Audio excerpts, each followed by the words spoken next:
Mikähän saisi olla? Onks tällä? Jos vaati Bachilla jälleen Ludwig Beethoven. Mitä? Onks tällä? Jos vaati Bachilla jälleen Ludwig Beethoven. Hetkinen. Rouva, tulkaa katsomaan. Ja hyvää päivää.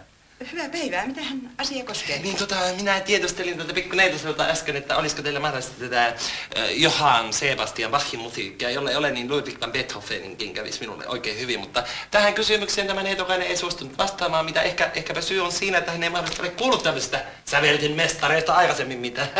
Pitääkös tämä paikkansa? Kysyykö herra näin? No kyllä, mutta jotenkin niin... Minusta tuntuu pikkuneiti, että tommonen joku kimpilevy-ala olisi teille ehkä kaikkein sopivin, ainakin sopivampi kuin tämmönen äänilevypuoli. Tämä herra siis tiedusteli Bachia ja Beethovenia. No kyllä, mutta jotenkin niin omituisläänellä.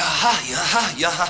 Jos asia onkin sitten sillä lailla, että niinku ostajan ääni vaikuttaa jotenkin levymyyntilastoihin, niin silloin minä olen tietenkin väärissä. Absoluut, aivan. Minulla on aina ollut henkilökohtaisesti sellainen käsitys, että levyjä myydään niinku laulajan ääni materiaalin mukaan. Kyllä asia niin on.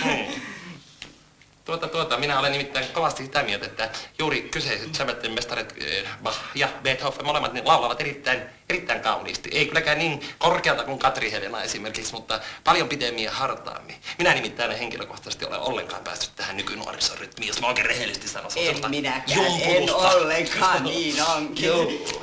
Vielä yksikin tällainen tapaus, että teidät siirretään lastenosastolle. No niin, ehkäpä me katsomme nyt niitä levyjä. Ja antaa nyt olla vaan. Ehkäpä joku toinen kauppa myy sitä, mitä pyydetään. Anteeksi nyt kovasti vaan, että minä olen häirinyt. Anteeksi vaan. Kyllä. Näkemiin.